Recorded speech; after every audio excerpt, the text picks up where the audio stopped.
எல்லாரும் நம்மளதான் பாக்குறாங்க. நீங்க போங்க, நாம அப்புறம் பேசிக்கலாம். சரி. ஏய் கார்த்தி, அவகிட்ட என்னடா பேச்சு? வாடா.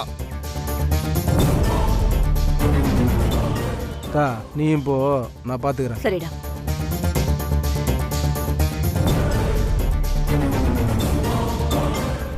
வாடா.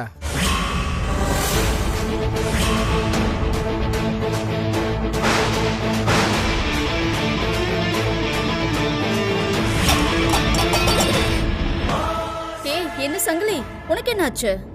ஹே சக்தி, ஆளை வச்சு அடிக்க போறாராமா. ஓ, யாரு மாப்ள? உங்களையா? நான் நக்கல ஆளாளுக்கு. முதல்ல உன் மாப்பிள்ள, அதுக்கப்புறம் ஒட்டுமொத்த குடும்பத்தையும் வெளுக்க போறேன். மாப்ள, ரொம்ப நேரம்லாம் எடுத்துக்காதீங்க, சீக்கிரம் முடிச்சிருங்க. நீங்க வாங்க போலாம். கிளம்பு கிளம்பு.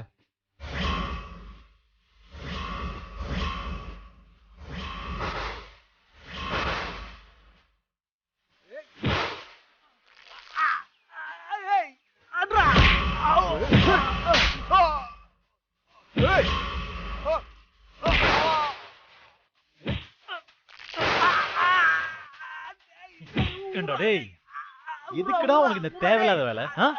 நீ திருந்தவே மாட்டியாடா? அடிச்சு அடிச்சு போர் அடிக்குதுடா. அடிக்கிறதுக்கு ஆளுங்களை கூட்டிட்டு வர பாரு, ஒரு அடி கூட தாங்க மாட்டேன்றானுங்க. டேய், மீனாட்சி அம்மா எப்படி பத்திரகாளி ஆனாங்க பார்த்தே இல்ல? அதே மாதிரி உனக்கும் ஒரு நாள் இருக்குடா.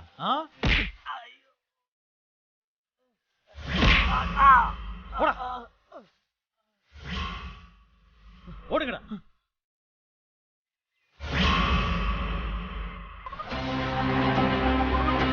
ரங்கநாயகி அம்மா,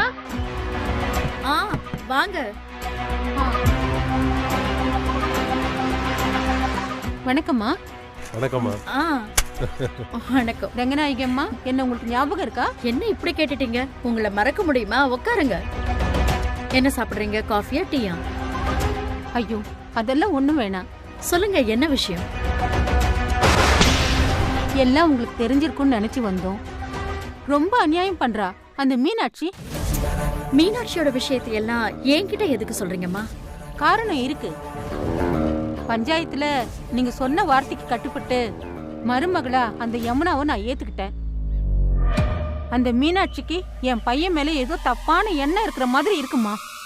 அதான் என் மருமக மனசுல தப்பான எண்ணங்கள்லாம் விதைச்சு என் மருமகளை என் பையன்கிட்ட இருந்து பிரிச்சு கூட்டிட்டு போயிட்டா. யாரு? மீனாட்சியா? ஆமாமா. அது மட்டும் இல்லாம சொல்லவே அசிங்கமா இருக்குமா.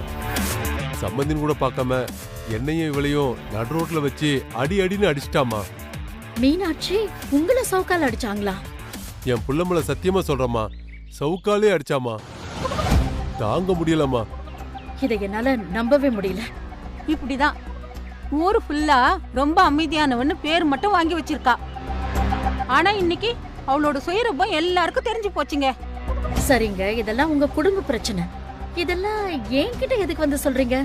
ஏன்னா நான் அவன் மேல பஞ்சாயத்தை கூட்ட போறேன். நீங்க தான் அதுக்கு வந்து தீர்ப்ப சொல்லணும். பஞ்சாயத்து கூட்டுறதா இருந்தா நீங்க பஞ்சாயத்து ஆளுங்க கிட்ட பேசுங்க. அவங்க வந்து முறைப்படி சொல்லுவாங்க. இப்படி நீங்களே வந்து சொன்னா என்ன அர்த்தம் சொல்லுங்க? அவங்களே வந்து சொன்னாலும் சொல்லுவாங்கம்மா. ஆனா ஒண்ணு, நாளைக்கு பஞ்சாயத்துல அந்த மீனாட்சி எல்லார் முன்னாடியும் எங்க 2 பேர் காலில் விழுந்து மன்னிப்பு கேட்கணும். அந்த தீர்ப்பை நீங்க தான் கொடுக்கணும். அதெல்லாம் பஞ்சாயத்துல நடக்கிற விசாரணைக்கு அப்புறம் தான் முடிவு பண்ணுவேன். இப்பவே என்னால அப்படிலாம் வாக்கு கொடுக்க முடியாதுமா. ஆமா, மீனாட்சி பண்ணது தப்புன்னா அந்த தீர்ப்பை கண்டிப்பா நீங்க கொடுப்பீங்கல்ல? அத பஞ்சாயத்துல பாப்போம். நான் சொல்றத மட்டும் கேட்டுக்கோங்க.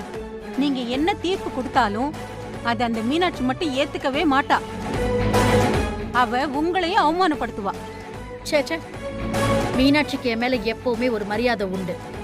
நான் சொன்னா அவங்க கேட்பாங்க அப்படின்னு நீங்க நினைச்சிட்டு இருக்கீங்க. அந்த மீனாட்சிக்கு யார் மேலயும் மரியாதை கிடையாது. அவளுக்கு தான் இந்த ஊர்ல முதல் மரியாதைங்கிற கர்வம் நிறையவே இருக்கு அவளுக்கு. பாருமா, அதனாலதான் சொல்றேன். அவளுக்கு நிச்சயமா நீங்க கொடுக்கற தீர்ப்ப மதிக்கவே மாட்டா. என்னங்க? ஆமா கோகிலா. இல்ல கோகிலா, எனக்கு மீனாட்சியை பத்தி ரொம்ப நல்லா தெரியும். நான் சொன்னா அவ கேட்பான். ஆனா பஞ்சாயத்து கூடுறதுக்கு முன்னாடி நீங்க இப்படி வந்து என்ன பாக்குறதெல்லாம் ரொம்ப தப்பு. நீங்க முதல்ல கிளம்புங்க. நீங்க ரொம்ப நேர்மையா இருக்கீங்க. ஆனா இந்த ஊர் உலகம் அந்த மாதிரி இல்ல. மீனாட்சியோட சம்மந்தி நானு. எனக்கு இப்படி நடந்திருக்குன்னா என்ன அர்த்தம்? கொஞ்சம் யோசிச்சு பாருங்க. நாளைக்கு இது உங்களுக்கும் நடக்கலாம். அதுக்காக தான் நான் சொல்றேன். என்னமோ சக்தி இன்னும் ஐஏஎஸ் ஆகாததுனால தான் உங்க குடும்பம் ஒன்னா இருக்கு. அவ மட்டும் இந்நேரம் கலெக்டர் ஆயிருந்தா உங்க குடும்பம் எப்பவோ ரெண்டா பிரிஞ்சிருக்கும். மீனாட்சி மட்டும் இல்லம்மா, அந்த குடும்பத்துக்கே மரியாதைன்னா என்னன்னே தெரியாது. அத கண்டிப்பா நாளைக்கு நீங்க பஞ்சாயத்துல பார்க்க தானே போறீங்க, புரிஞ்சுக்குவீங்க. சரி, நம்ம சொல்ல வந்ததை சொல்லிட்டோம். சரிம்மா, நாங்க கிளம்புறோம். நாங்க வரோமா? வாங்க.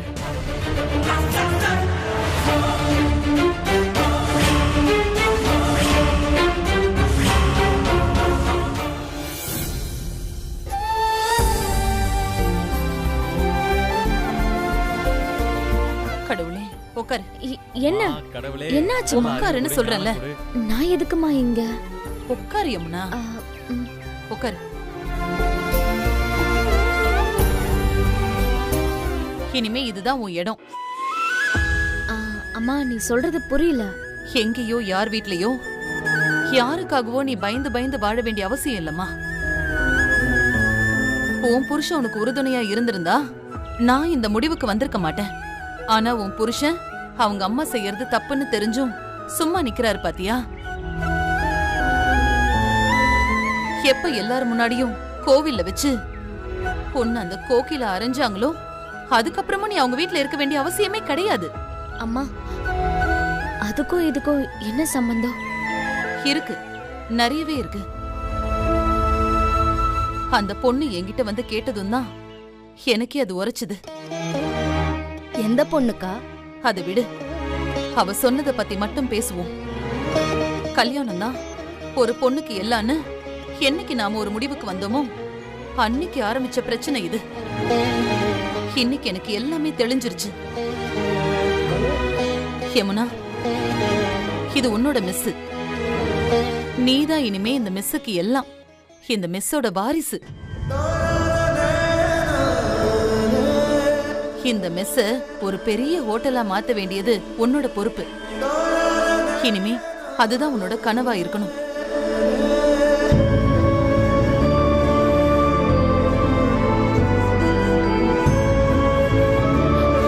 யமுனா, இனிமே உன் கண்ணுல கண்ணீரையே நான் பார்க்க கூடாது. உனக்கு இங்க 1000 வேலை இருக்கு. உன் கனவை நோக்கி நீ நடக்க ஆரம்பி. நீ ஜெயிச்சு காட்டுவங்கிற நம்பிக்கை எனக்கு இருக்கு.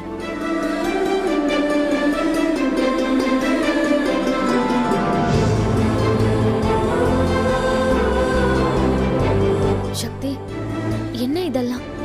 எனக்கு ஒன்றும் புரியலக்கா. கோவில்ல இருந்து பாக்குறேன். அம்மா கிட்ட ஏகப்பட்ட சேஞ்சஸ். என்ன சாஃப்டா ஹேண்டில் பண்ணுன்னு சொல்லிட்டு இன்னைக்கு அம்மா எடுக்கிற ஒவ்வொரு முடிவும் எனக்கு ரொம்ப ஆச்சரியமா இருக்கு. அப்பா, இப்படி ஒரு மீனாட்சி அக்காவை நானே இது வரைக்கும் பார்த்ததில்ல. மிரண்டு போய் நிக்கிறேன்டி. அப்புறம் உங்களுக்கெல்லாம் ஆச்சரியமா இருக்காதா? ஆனா இது எல்லாமே ஒரு நல்ல மாற்றம் தான். மீனாட்சி அம்மா செஞ்ச ஒவ்வொன்றும் சரி. நாம யோசிக்காததான் மீனாட்சி அம்மா செஞ்சிருக்காங்க. ஒரு பொண்ணுக்கு கல்யாணத்தை தாண்டி வாழ்க்கை இருக்குன்னு ஒரே ஒரு செகண்ட்ல மீனாட்சி அம்மா புரிய வச்சிட்டாங்க. வாழ்த்துக்கள் யமுனா, கங்க்ராச்சுலேஷன்ஸ். அக்கா, உன் வாழ்க்கைய பத்தி நீ முடிவெடுக்கிற இடத்துல தான் பறிக்க. நீ கலக்க போறேக்கா. அம்மாடி, என் செல்லம், அடடடட, என் பாட்டு குட்டி. இப்பதான் உன் முகத்தை பார்க்க எனக்கு சூப்பரா இருக்கு. இத பாருடா, எப்படி எங்க மீனாட்சி அக்கா ஒரு இடத்துல கை வச்சாங்கன்னா அந்த இடத்தோட மதிப்பு கூடுமோ, அதே மாதிரி நீ தொட்டதெல்லாம் இங்க தொலைங்க போகுது. அப்புறம் நம்ம 5 ஸ்டார் ஹோட்டல் தான் இங்க வைக்க போறோமா?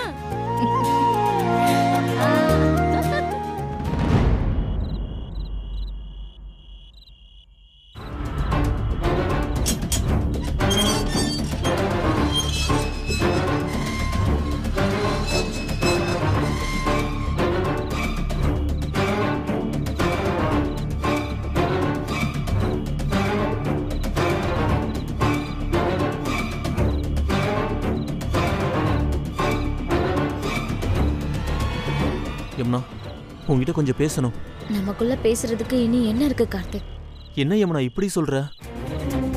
நம்ம எப்படியெல்லாம் லவ் பண்ணோம், இப்போ திடீர்னு மொத்தமா விலகுற மாதிரி பேசினா நான் என்ன பதில் சொல்றது? முதல்ல என்ன விஷயம்னு சொல்லுங்க. யமுனா, நீ வீட்டுக்கு வா யமுனா.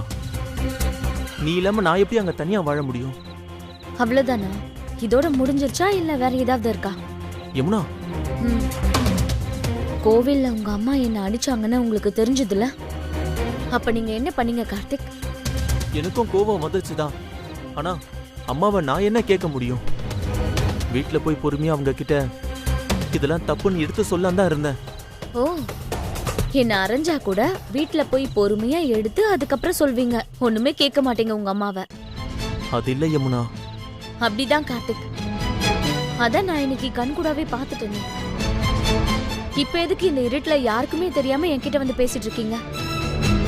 நீங்க என்ன தொட்டு தாலி கட்டின புருஷன் தானே, ஏன் இந்த பயம் உங்களுக்கு? இல்ல மீனாட்சி அம்மா ஏதாவது சொல்லிட்டாங்கன்னா? சொல்லதான் செய்வாங்க. அவங்க பொண்ணு அரைஞ்சா அவங்க பார்த்துட்டு சும்மா இருப்பாங்களா? அதுக்காக சாட்டையை எடுத்து அடிக்கிறதெல்லாம். இதுக்கு முன்னாடி எங்க அம்மா இவ்ளோ கோவப்பட்டு நீங்க பாத்திருக்கீங்களா? இல்லல்ல. அப்படிப்பட்டவங்களை இப்படி எல்லாருக்கும் முன்னாடி நடக்க வச்சது யாரு? உங்க அம்மாவும் உங்க அப்பாவும் தானே. ஏன் நீங்க கூட தானே? என்ன பதில் சொல்ல முடியலல்ல? ப்ளீஸ் யமுனா, நீ நம்ம வீட்டுக்கு வா. இந்த பார், இனிமே நான் அப்படி நடக்காம பாத்துக்கிறேன். இப்படி நீங்க சொல்றது 1001வது தடவை. உங்களுக்கே அது ஞாபகம் இருக்கா இல்லையா? வேண்டாம் கார்த்திக், இதுக்கு மேல இது செட் ஆகாது. யமுனா, என்ன சொல்ற நீ? ஆமாங்க, தினம் தினம் பயந்து உங்க அம்மா முன்னாடி நடுங்கி பயந்து நிக்கிற உங்களுக்கு பொண்டாட்டிய வாழ்றத விட நான் மீனாட்சியோட பொண்ணா இந்த வீட்லயே வாழ்றது எவ்வளவோ மேலுங்க.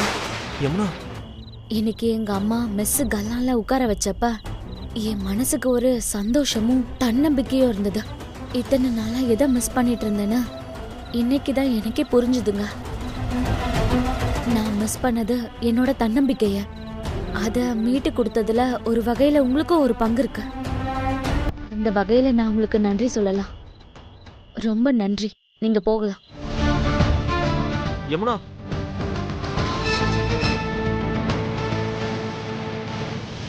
ப்ளீஸ் யமுனா.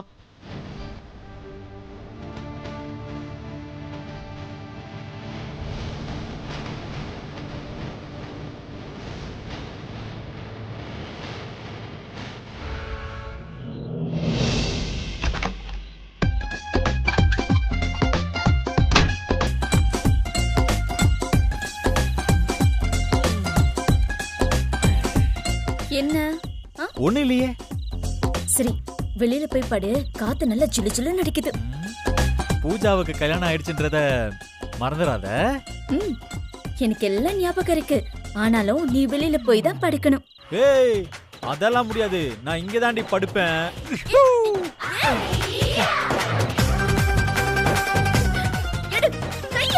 ஐயம்மா.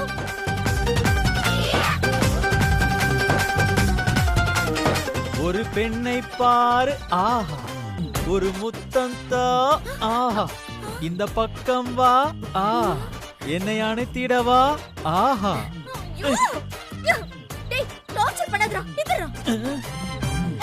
ஏன் பாட்டு நல்லா இல்லையா?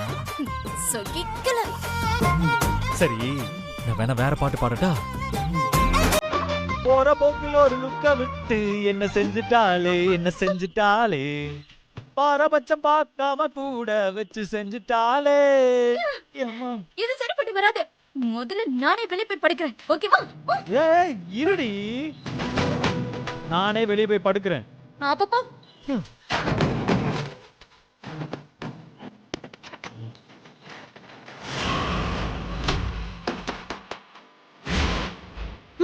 ஐயோ, நிஜமாவே போயிட்டானா?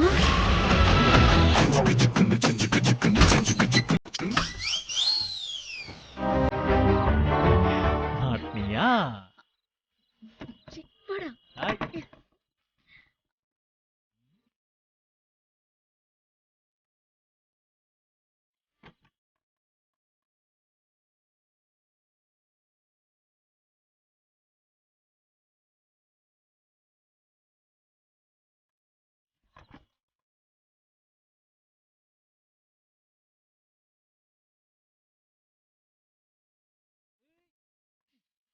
ஏய் ஏய் சக்தி சக்தி அடச்சே கதவை சாத்திட்டாளே.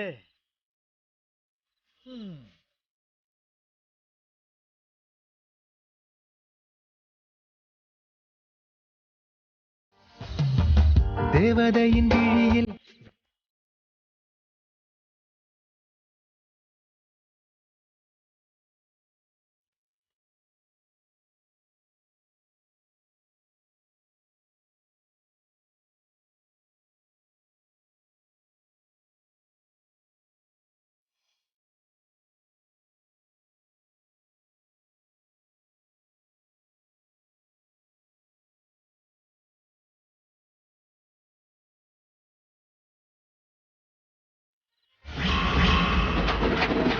அக்கா நீங்க போந்தீங்க. நான் லேட்டா வந்தாலும் லேட்டஸ்டா வருவேன். என்ன கட்டில தெருவுல போட்டுட்டு ஒரே பாட்டும் குஜாலா இருக்கு. சில்லுக்குட்டி வெளியே துரத்தி விட்டுருச்சா? அட நீங்க வேற ஏன்க்கா.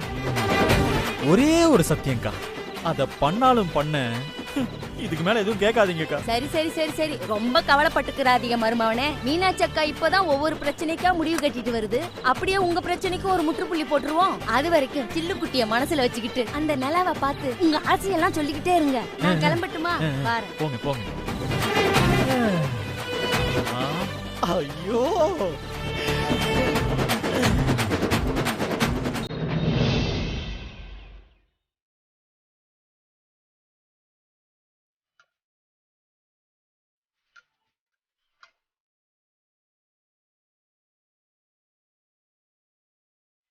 எவ்வளோ ஆச்சுமா?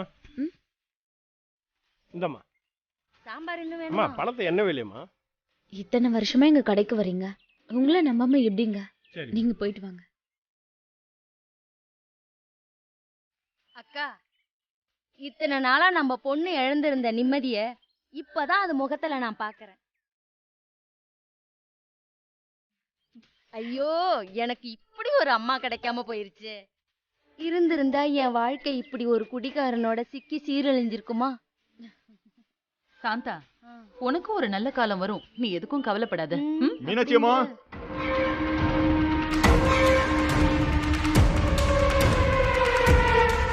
என்ன விஷயம்? என்ன விஷயம்? மீனாட்சி அம்மா, கோகிலா அம்மா பஞ்சாயத்து வச்சிருக்காங்க, உங்க எல்லாரையும் வர சொன்னாங்க.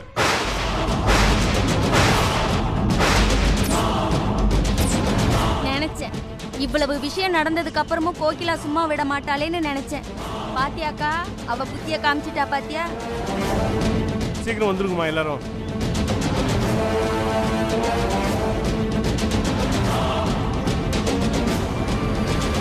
என்னம்மா யோசிக்கிற? கோகிலா பஞ்சாயத்தை கூட்டி என்ன அடிப்பணிய வச்சிடலான்னு பாக்குறா. என்னை பத்தி அவளுக்கு இன்னும் சரியா தெரியல. ஒரு முடிவு எடுக்கிற வரைக்கும் தான் நான் யோசிப்பேன். முடிவு எடுத்துட்டேன்னா இந்த மீனாட்சியோட நடவடிக்கையே வேற மாதிரி இருக்கும். அந்த கோகிலா என்னதான் செய்யறான்னு போய் பார்க்கலாம். வாங்க போலாம். வாங்கம்மா.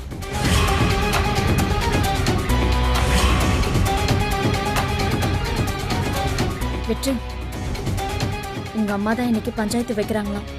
ஆமா, இங்க பாரு, நம்ம போய் மீனாட்சி அம்மாக்கு ஆதரவா நிற்போம். அப்புறம் தேவையில்லாம நீயும் பேசாத, நானும் பேச மாட்டேன். எப்ப தேவையோ அப்ப பேசிக்கலாம், சரியா? வா.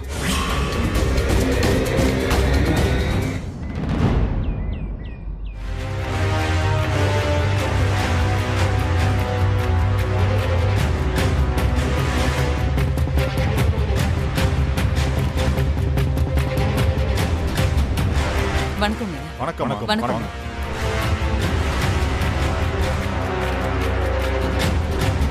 ஏம்பா, மீனாட்சி அம்மா குடும்பத்துல எல்லாம் வந்தாச்சு, நடந்தது என்னன்னு சொல்லுங்கப்பா சபையில.